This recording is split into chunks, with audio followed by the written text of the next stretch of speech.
उत्तर प्रदेश के बहराइच में हुई घटना में हर दिन कुछ न कुछ नए खुलासे हो रहे हैं। बहराइच हिंसा मामले में एनकाउंटर के बाद गिरफ्तार आरोपी मोहम्मद सरफराज की बहन रुखसार, जो अभी तक अपने भाइयों की गुमशुदगी की बात कर रही थी, आज उसने एक बड़े राज से पर्दा उठा दिया है। रुखसार ने यह कबूल कर लिया है कि उसके भाई ने ही गोली चलाई थी, जिसमें रामगोपाल मिश्रा की मौत हुई। साथ ही अब इस मामले में यूपी के सीएम योगी आदित्यनाथ ने बड़ा ही कड़ा तेवर अपना लिया है। अब इस मामले में क्या कुछ बड़ी कार्रवाई हुई है, बताएंगे आपको अपने इस स्पेशल स्टोरी में। नमस्कार, आप देख रहे हैं कैपिटल टीवी उत्तर प्रदेश। मैं हूं आपके साथ पल्लवी सिंह।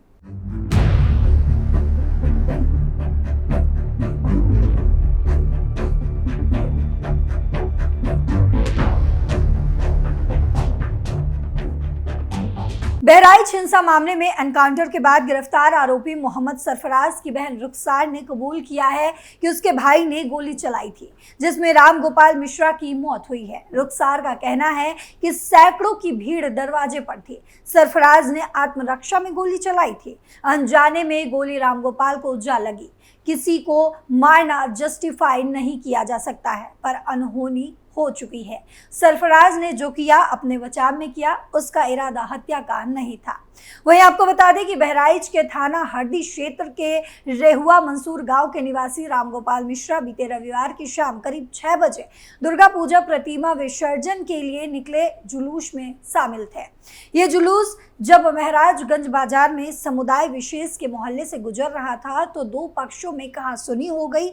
आरोप है कि इस दौरान छतों से पत्थर फेंके जाने लगे, जिससे विसर्जन में भगदड़ मच गई। इस बीच रामगोपाल को एक छत पर गोली मार दी गई, जिससे उसकी मौके पर ही मौत हो गई। ये छत अब्दुल हामिद की थी। सरफराज अब्दुल हामिद का बेटा है और रुखसार उसकी बेटी है। रुखसार ने बातचीत करते हुए मीडिया कर्मियों से घटना के बारे में बताया। उसने कहा कि परिवार में शामिल होने पर हमें दुख है, लेकिन जितना मुझे पता है चारों तरफ से भीड़ मेरे घर में घुस गई थी। केवल अंदर का एरिया दिखाया जा रहा था, बाहर का नहीं दिखाया जा रहा था। घर के अंदर से इतना पथराव कैसे होगा? बाहर से भी ईंट पत्थर आया था। बवाल के वक्त घर में महिलाएं भी थी और बाहरी लोग घर के अंदर दाखिल हो रहे थे। आरोपी सरफराज की बहन रुखसार ने यह दावा किया है कि भीड़ में शामिल लोगों ने उसके पिता की ज्वेलरी शॉप में भी लूट ली थी, फिर उसमें आग लगा दी। तोड़फोड़ और पथराव तो हुआ ही, और पुलिस वालों की वजह से उस वक्त पिता भाइयों की जान बच गई थी। लड़के के छत पर चढ़ने के बाद पूरी भीड़ छत पर उमड़ गई थी। दुकान जलाई गई, गाड़ी जलाई गई, बाइक जलाई गई, बोतलें फेंकी गई। फिर मेरे भाई और पापा ने वही बोतलें वापस उन लोगों पर फेंकी थी। मेरे परिवार ने आंगन से गुहार भी लगाई कि हमें बचा लो, ये भीड़ हमें मार डालेगी।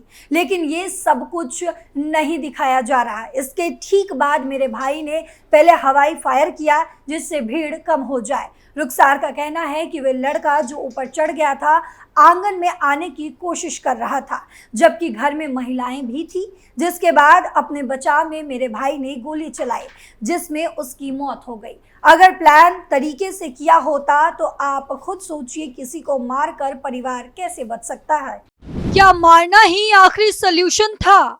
रुखसार से कई सवाल पूछे गए। उसमें एक सवाल यह भी था कि क्या मारना ही आखिरी ऑप्शन बच गया था। इस सवाल के जवाब में रुखसार ने कहा कि मृतक को कई गोलियां लगी है, करंट भी लगा है, ये सारी चीजें अफवाह है, गलत है।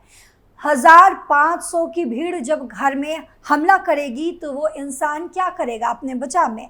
बगल के एक लड़के सरोज, जो कि हिंदू है, उसने मेरे परिवार की मदद की, लेकिन बाद में भीड़ ने उसे भी मारा। उसका सिर फट गया था। हालांकि किसी को मारा जाना जस्टिफाई नहीं किया जा सकता है, पर अनहोनी थी, हो गई। जो कुछ किया अपने बचाव में किया। पुलिस अब मेरे पति और देवर को उठा ले गई है, जबकि उनका कोई रोल नहीं था। हम लोग तो 40 से 50 किलोमीटर दूर रहते हैं।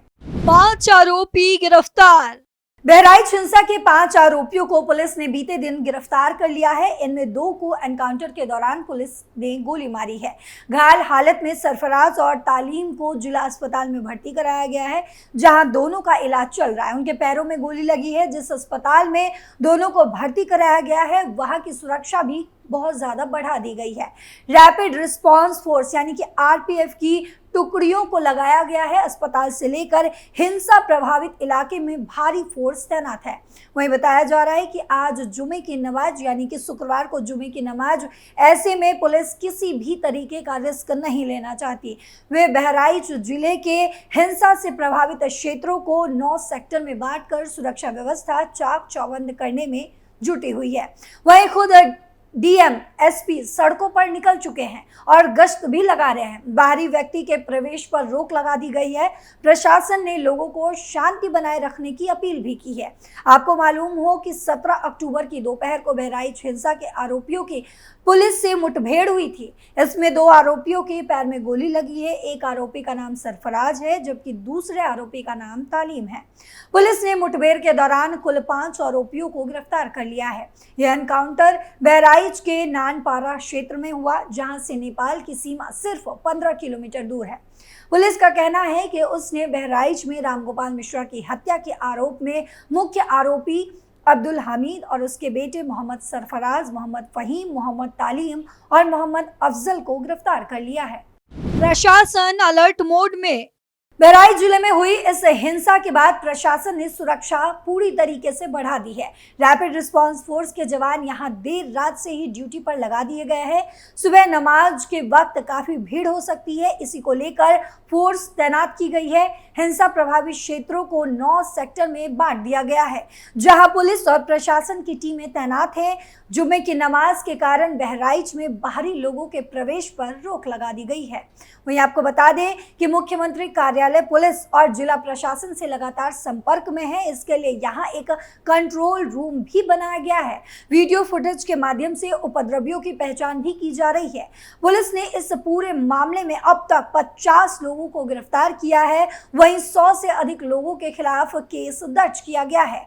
डीएम मोनिका रानी और पुलिस अधीक्षक वृंदा शुक्ला ने बहराइच के हिंसा प्रभावित क्षेत्र महराजगंज में रूट मार्च किया है। इस पूरे मामले को लेकर पुलिस अधीक्षक ने बताया है कि महराजगंज और शहर में लगे सीसीटीवी कैमरों के फुटेज खंगाली जा रही है। इसके अलावा पुलिस कर्मियों द्वारा बनाए गए वीडियो से भी उपद्रवियों की पहचान की जा रही है।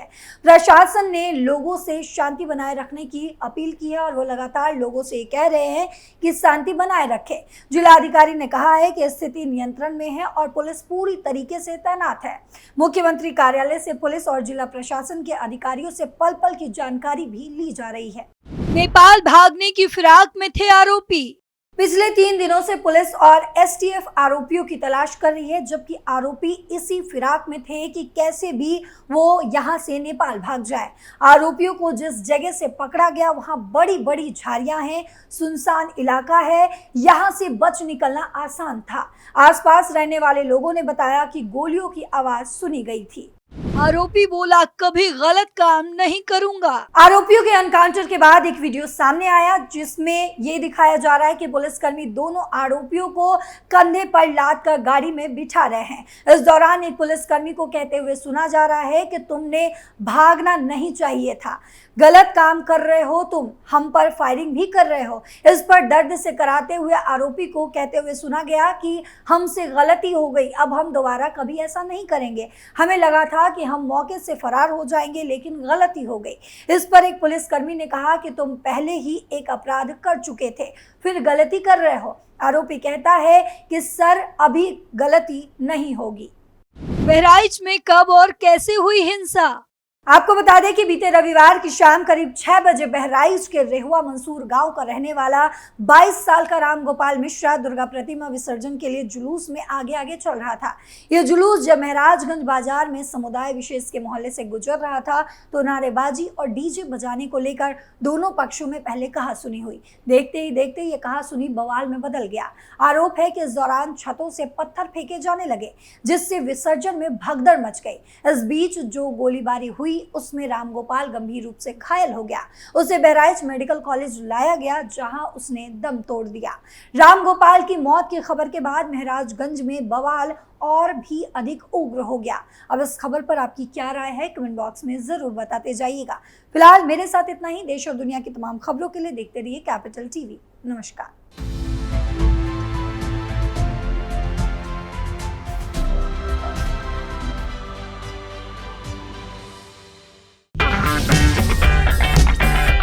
अगर आपको हमारा वीडियो पसंद आया हो तो इसे लाइक करें, हमारे चैनल को सब्सक्राइब करें और हाँ, बेल आइकन दबाना ना भूलें ताकि आप तक हमारे वीडियो की नोटिफिकेशन पहुंचती रहे। आप अपना सुझाव हमें कमेंट बॉक्स में दे सकते हैं। हमारे साथ जुड़ने के लिए शुक्रिया।